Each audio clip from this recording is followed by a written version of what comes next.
প্রথমেই প্রথম আলো বার্তার পর্দার সমস্ত দর্শকদের স্বাগত, শুভেচ্ছা এবং অভিনন্দন। আজকে কয়েকটা প্রতিবেদন দেব, তার ভেতর প্রধান প্রতিবেদন প্রথম আলো বার্তার পর্দায় সবাইকে সচেতন করবার জন্য। সেই আজকে প্রথম হেডলাইন থাকছে মহিলারা সাবধান। কলকাতার ক্যাব ড্রাইভার যখন আপনারা আপনাদের ফোনের মাধ্যমে সেই ক্যাব গাড়ি যখন আপনারা বুকিং করবেন, ধর্ম দেখে উঠবেন। হ্যাঁ, আজকে প্রথম আলো বার্তার পর্দায় এই কথাটাই বলছে। এবার কেন বলছে আমি আসছি, আমি অমল চ্যাটার্জি। গত দুদিন আগে আপনাদের যে কথাটা বললাম যে মহিলারা সাবধান, যখন কলকাতায় কোনো ক্যাব আপনাদের ফোনের মাধ্যমে বুক করবেন, ধর্ম দেখে উঠবেন। এই ধর্ম কথাটা আমি কেন বললাম, এইবার আমি আসছি আপনাদের সামনে। গতকাল দুদিন আগে, অর্থাৎ দুদিন আগে সন্ধ্যায় কলকাতার একটি মেয়ে অ্যাপের মাধ্যমে ক্যাব বুক করেছিল। ড্রাইভার মোহাম্মদ ইরফান গাড়ি নিয়ে আসে। মেয়েটি তার ফোনে রিল দেখছিল। শনিবার হওয়ার জন্য যখন একটি রিলে হনুমান চালিসা বাজতে শুরু করে, তখন ক্যাব ড্রাইভার ইরফান রেগে যায়। ইরফান কথিতভাবে মেয়েটিকে হত্যার হুমকি দেয় এবং সে মেয়েটিকে অন্য একটি জায়গায় নিয়ে যাওয়ার চেষ্টা করে। মেয়েটি পরে থানা অভিযোগ দায়ের করে এবং পুলিশ মোহাম্মদ ইরফানকে, বয়স যার 28 বছর, তাকে গ্রেপ্তার করেছে। ব্যক্তির ছবিটা আপনাদের দেখাচ্ছি এবং সেই গাড়ির নাম্বার আপনাদের বলে দিচ্ছি, যদি পারেন তো টুকে নিন। দেখুন, আমাদের ভারতে সেই পাকিস্তানের মতন গদ্দার জঙ্গিরা কিন্তু ঘুরে বেড়াচ্ছে আমাদের পশ্চিমবঙ্গে। তার গাড়ির নাম্বারটা আপনারা ভালো করে টুকে নিন, WB07J5152। এটা হচ্ছে ক্যাবের গাড়ির নাম্বার। ওর নাম হচ্ছে ইরফান, মোহাম্মদ ইরফান। বাংলার মেয়েরা সাবধান। তাই ক্যাব ড্রাইভারদের এখন ধর্ম দেখে গাড়িতে উঠতে হবে। পশ্চিমবঙ্গে ভোট ব্যাংকের জন্য প্রচুর অবৈধ বাংলাদেশি ঢোকানো হয়েছে এই রাজ্যে। হ্যাঁ, এইবার আপনাদের আমি দেখাচ্ছি সেই মহিলা নামটা, তার নামটা আমরা বাদ দিয়ে দিয়েছি। যে মহিলা শেক্সপিয়ার সরণিতে থানায় ডায়েরি করেছে, হ্যাঁ, নামটা গোপন রেখেই আপনাদের দেখাচ্ছি সেই ছবি।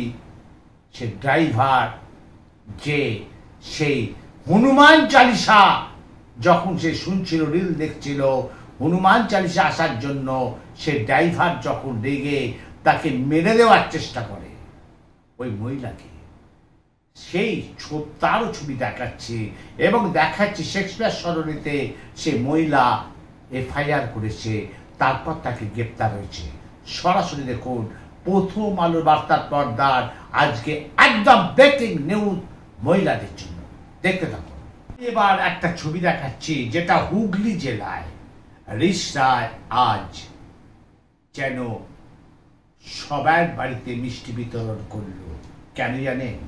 সেই রিষড়ার জওয়ান পুনম সাউ, যাকে পাকিস্তান ধরে রেখে দিয়েছিল, ভারতের চাপে নথি স্বীকার করে আজকে তাকে ছেড়ে দিল। আমি দেখাবো, আপনারা দেখতে থাকুন। প্রথমে সেই পুনম সাউয়ের ছবিটা, তারপর আমি আসছি আপনাদের কাছে। এইবার শুনুন, সেই জায়গায় আমি মূল পর্বে আসছি। ভারতের প্রবল চাপ, অবশেষে BSF জওয়ান পুনম সাউকে ছাড়তে বাধ্য হল পাকিস্তান। 22 দিনের মাথায় তাকে ছাড়ল পাক রেঞ্জার্স। অপারেশন সিঁদুরের পর ভারতের আরো বড় কূটনৈতিক জয় হলো। সীমান্তের ওপারে ভুলবশত চলে গেছিল পুনম সাউ। 23 এপ্রিল থেকে পাকিস্তানের রেঞ্জার্স কাস্টডিতে ছিলেন। বুধবার বেলা 10:30টায় আঠারি সীমান্ত দিয়ে অমৃতসরে ভারতের হাতে তুলে দিতে বাধ্য হল পাকিস্তান, অর্থাৎ আজ সকাল 10:30টায়। আইজি বিএসএফ পাঞ্জাব যিনি আছেন সেই আটারি সীমান্তে বুধবার সকালে ফ্ল্যাগ মিটিং হয়, তারপর পাকিস্তানের পূর্ণাম স্থলকে ভারত হাতে তুলে দেয়। জানা গেছে শারীরিকভাবে সুস্থ হয়েছে পূর্ণাম, তবে তিনি মানসিকভাবে কিছুটা বিধ্বস্ত হয়ে পড়েছেন। এইবার দেখুন, হুগলি জেলার রিষড়ায় সেই পূর্ণাম সাউয়ের মা আর যে গেছিল সেই পূর্ণাম সামে বউ স্ত্রী, সে গেছিল। শুধু তাই নয়, সেই ডক্টর সুকান্ত মজুমদার যিনি বিজেপি নেতা, তিনি কি বললেন আমাদের প্রথম আলো বার্তার পর্দায়? আপনাদের বলেছিলাম আমাদের প্রতিনিধিরা সমস্ত জায়গা থাকে, আজ সরাসরি চলে গেছিল রিষড়ায়। সেখানে সে পূর্ণাম সাহের বাড়িতে মিষ্টি বিতরণ হচ্ছে, সবাই আসছে, সেখানে একটা সুন্দর একটা পরিবেশ তৈরি হয়েছে। সরাসরি দেখুন আমাদের প্রথম আলো বার্তার পর্দায় সেই দৃশ্য। এবার আপনাদের নিয়ে যাচ্ছি দক্ষিণ 24 পরগনা। হ্যাঁ, অবাক হয়ে যাবে আপনারা, এই খবরটা শুনলে অবাক হয়ে যাবেন। 2022 সাল থেকে আর 2025 সাল পর্যন্ত 3 বছর কোনো কারেন্ট ছিল না। হ্যাঁ, কোথায় জানেন?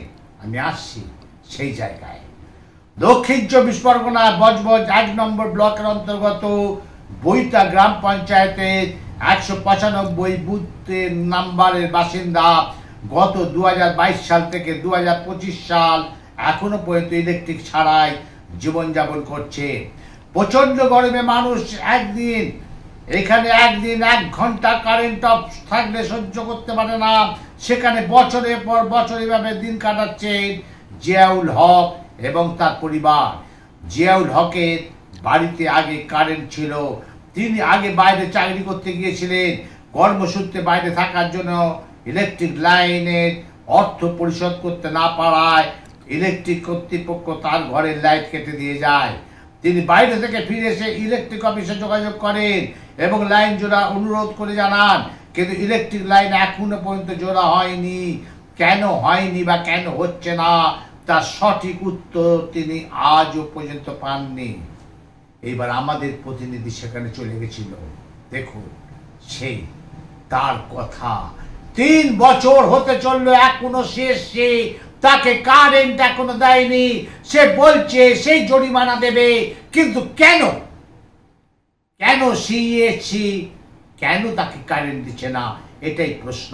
এবং এর উত্তর শুনে নেব সেই যিনি আছেন সেই বাড়িতে, তার থেকে। দেখতে থাকুন সে দৃশ্য। একদম আবার দেখুন, আবার সেই কারেন্টটা, প্রচন্ড গরম, প্রায় 42 ডিগ্রি টেম্পারেচার এখন চলছে।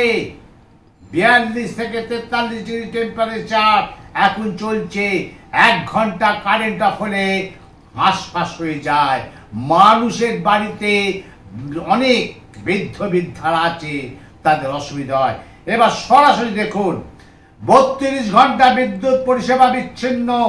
লোকপালা এলাকায় ঘটনা ঘিরে পথ অবরোধ, প্রায় 32 ঘন্টা ধরে বিদ্যুৎ পরিষেবা বিচ্ছিন্ন। বীরভূমের মৌসারের 2 নম্বর ব্লকে লোকপালা সহ বিভিন্ন এলাকায় আর যাকে ঘিরে আজ অর্থাৎ বুধবার সকাল আনুমানিক 8টা থেকে প্রায় 2 ঘন্টার মতন পথ অবরোধ করলো স্থানীয় বাসিন্দারা।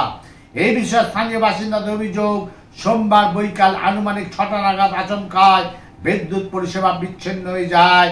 কুলেরা, ঘাগড়াপাড়া, লোকপাড়া সহ বিভিন্ন গ্রামে। তারপর মঙ্গলবার দুপুর আনুমানিক 12টার সময় বিদ্যুৎ পরিষেবা সেই এলাকা জুড়ে শুরু হলেও প্রায় ঘন্টাখানেক পর আবার বিদ্যুৎ পরিষেবা বিচ্ছিন্ন হয়ে যায়। তারপর আজ অর্থাৎ বুধবার সকালেও এলাকায় বিদ্যুৎ পরিষেবা বিচ্ছিন্ন থাকে। মানুষ অতিষ্ঠ হয়ে পড়ে, মহিলারা বেরিয়ে পড়ে বাড়ি থেকে, কারণ তাদের বাড়িতে বাবা মা আছে, তাদের বাড়িতে বাচ্চা শিশুরা আছে।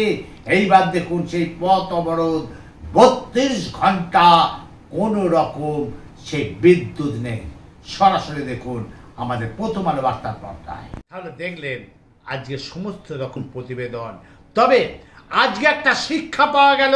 আমি বিশেষ করে মহিলাদের কথা বলছি, যারা কলকাতা থেকে তাদের ফোনে অ্যাপের মাধ্যমে ক্যাব বুক করে, সেই পাকিস্তানের লোক, পাকিস্তানের জঙ্গি, পাকিস্তানের শয়তান এখনো আমাদের তথা ভারতবর্ষে পশ্চিমবঙ্গে রয়েছে। হ্যাঁ, তাই মহিলারা সাবধান। সেই ক্যাব বুক করার আগে ধর্ম দেখে গাড়িতে উঠবে। আজকের প্রতিবেদনের হেডলাইন থাকছে এটাই। দেখতে থাকুন। আমি অমর চ্যাটার্জি।